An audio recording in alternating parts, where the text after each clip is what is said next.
This is UNSC Saturn. We are the last known capital-class vessel traversing these oceans. If you can hear this, you are not alone. Lawrence spoke into the speaker for the 1000th time. He uttered those words with such an undying sense of hope and wonder, as if there still might be other survivors remaining in the ocean. It's currently the 19th of September, 2392. I am speaking to you from the communications center aboard this vessel. We're holding 5,000 sleeping souls, all waiting for a time we can finally resurface. If you are out there, if you are struggling, we can help. We have food, we have cryo tubes, and we have a self-sustaining biome. Please, if anyone can hear this, respond. The last statement sounded less optimistic, and more like a cry for help. Lawrence was the last member of our crew even bothering to provide daily, custom messages with the actual date and message of hope. The rest of the crew would record a message on their first day awake and let it play on loop as protocol dictated. But Lawrence was different. Despite spending the past century in a stasis wake cycle, he still believed other survivors existed out there in the ocean. I admire what you do, you know, I said as I watched him turn the radio off. If you admire me so much, why don't you send out a couple of these messages? He said sarcastically. I'm just not as outgoing as you, I joked. We sat silently in the dark halls of the communications center. The lights were dimmed to save power, only turning on at full strength a few hours a day to mimic sunlight. Though the UNSC Saturn had the nuclear power to run uninterrupted for at least 500 years, we weren't sure that would be enough before having to refuel, and refueling meant resurfacing. A dangerous feat, to say the least. Want to send Nemo out for a ride? Lawrence asked. We're not supposed to. You know what they'd do if they found out.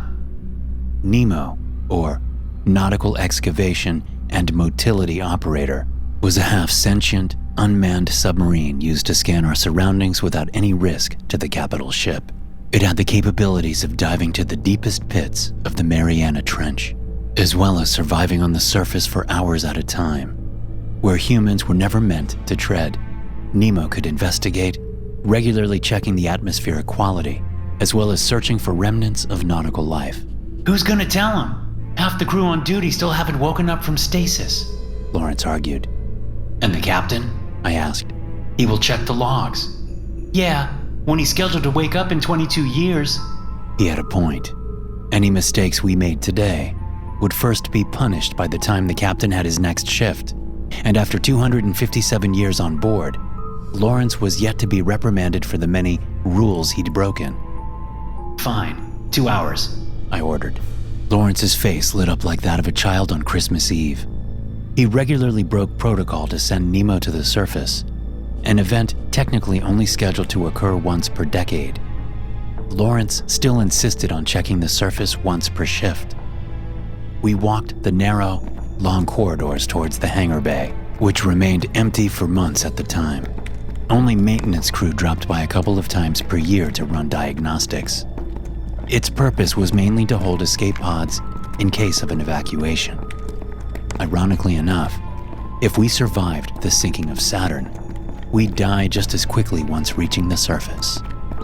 Nemo could theoretically hold up to 2 people, yet its internal pressure resistance had yet to be tested. Not to mention the fact that it had no means of keeping us safe from the dangers on the surface. All right, buddy, let's get you back into the waters, Lawrence told the drone as if it were his pet. Make me proud. We lowered it gently into the pool, allowing it to navigate its way outside alone.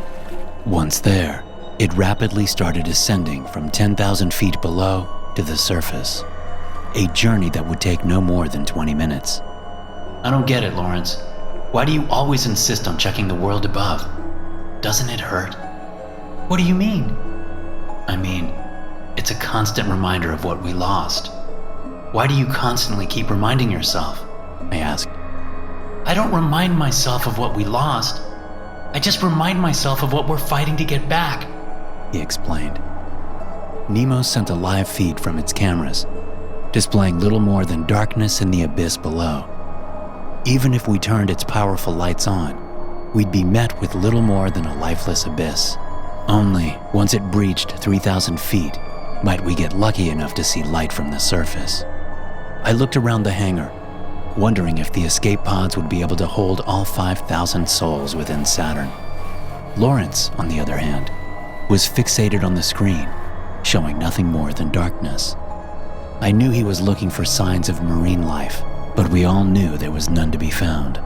Lawrence just hadn't accepted that fact yet. Before long, Nemo had caught the first rays of broken sunshine, penetrating the shallow parts of the ocean, and as always, a look of wonder appeared on his face. Yet, all we could see during the ascent were bubbles and refracted light. Then it breached the surface, wobbling in the ocean before finally producing a clear picture. I didn't care to look, yet I felt obliged to do so. We were 100 nautical miles from the coast, meaning we were left with little more than murky waters around us. The sky above was pitch black, and the sun shined brightly. Without an atmosphere, there was nothing left to refract the light, leaving us absent the brilliance of a blue sky. See? Nothing. I let out with a sigh. The world is dead. Let Nemo do his job, Lawrence interjected. The vessel would make readings of the atmosphere and measure the radiation levels coming from the sun. Once the numbers started coming in, Lawrence let out a chuckle. Would you look at that? He said. Oxygen levels are rising. Carbon dioxide levels are dropping. His last statement caught my attention. For the past 2 centuries, not once had our vessels detected a change in oxygen levels. It wouldn't just spontaneously produce itself, which meant a living organism had survived the extinction event. Check the numbers again, I demanded. It's not a glitch. We've got oxygen. He was right. The oxygen levels had risen by 0.1%, which wasn't anywhere near enough to sustain human life, but it was a start. We practically jumped from our seats, embracing each other in joy and shock from our discovery. I told you, Lawrence insisted. His undying high spirits had just been confirmed, which would turn him into an insufferable optimist. But I couldn't help but smile. It was a day to celebrate, if only the rest of the crew had been awake to share in the good news. All right, bring Nemo back down. This time, Lawrence was more than happy to oblige. As the drone made its descent, we couldn't help but ramble about what could have possibly produced such vast amounts of oxygen. But our celebrations were cut short as Nemo once again reached the depths of the midnight zone and turned on its lights. Did you just do that? I asked. Lawrence shook his head. Nemo had some autonomy over its own decisions, but turning on the light was one decision that could only be made in the presence of movement in the depths. Short of debris sinking towards the abyss, we'd not once detected any sort of movement. Yet there it was. We glued our eyes to the screen, looking for any sign of movement. What is that? I asked, as I noticed tiny dots lighting up in the distance. The drone moved closer to the movement. 1 dot turned to 2, then 3. Before long, 1,000 blue lights lit up all around it. At first, they appeared as long seaweed-covered and illuminating blisters. But once we got closer, we noticed limbs, legs, eyes, and teeth. There were bulges within the plants holding humanoid shapes, and the more we inspected the extremities, the more we realized that they were human parts. Shock put me on autopilot. I got up and picked up a radio. What are you doing? Lawrence asked. I'm alerting a crisis team, I explained. No, wait! We need to bring one of them down to us with the drone. It could change everything. Are you insane? Bringing organic matter on board without alerting a senior officer? I am calling the team. Each crisis team was manned by an executive officer, 2 section chiefs with 5 LPOs each. They were resting in specialized, albeit risky cryopods, able to wake and respond within an hour. I typed in the code, which caused a soft alarm to echo throughout the hangar bay. We'll bring them on board, only when we've alerted the XO. Fine, Lawrence said, clearly disappointed. We spent the next hour just staring at the bizarre beings. We counted 2 to 5 humanoid shapes within each plant, all seemingly asleep. I couldn't decide whether they were a strange step in evolution or if the plants had consumed the corpses of dead sailors. But before we had time to contemplate, a team of armed men, accompanied by the executive officer, Ramirez, rushed into the hangar. Once the area had been secured, the XO approached us with a stern look on his face. "You mind telling me why the hell you brought us out of stasis?" he asked. "We found something," Lawrence just said as he gestured towards the screen. "You sent out the drone outside of a scheduled mission?" Ramirez asked, his eyes filling with rage. "You can court-martial me later. Look at the screen." As soon as he laid eyes upon the grotesque sight, his look turned to one of shock, then confusion, and finally fear. "Is that what I think it is?" he asked. We could only nod in agreement. It wasn't something we could explain, nor could we state with absolute certainty that it was a positive discovery. Something about the creatures felt off, as if the best course of action would be to turn around and never question what we'd seen. But protocol was clear. Any evidence of biological life must be explored by a senior officer. "Cut 2 of them down. Bring them inside. Contained," Ramirez ordered. While the orders worried me, Lawrence seemed ecstatic. He set to work, allowing Nemo to detach 2 of the humanoids, storing them within its own body. Once safely contained, the drone continued its descent, quickly reaching the hangar. Once inside, a group of men in hazmat suits approached the drone for extraction, carefully moving the organic matter into a sealed transport capsule. From there, we were heading straight for the laboratories. We remained in the observational area behind protective glass as the biologists went to work on the discovery. One of the humanoids would be dissected immediately, while the other would be frozen for safekeeping. Dr. Liebgott would lead the autopsy, a man old enough to remember life on a living planet. His experience in marine biology stood unmatched. He swiftly went to work without asking too many questions. He seemed just as excited as Lawrence as he cut through the seaweed-like skin, revealing green, hard muscle fibers below. While it looked human, it had been integrated into the plant. Only, once he'd cut open what we presumed to be the chest cavity, did he stop to admire the creature. "Bizarre," he mumbled. "No lungs, no heart. It's just filled with the same fibers it has on the outside." "Keep going," Ramirez insisted. Before Liebgott could cut any deeper, the body twitched ever so slightly. "Did you see that?" Liebgott asked.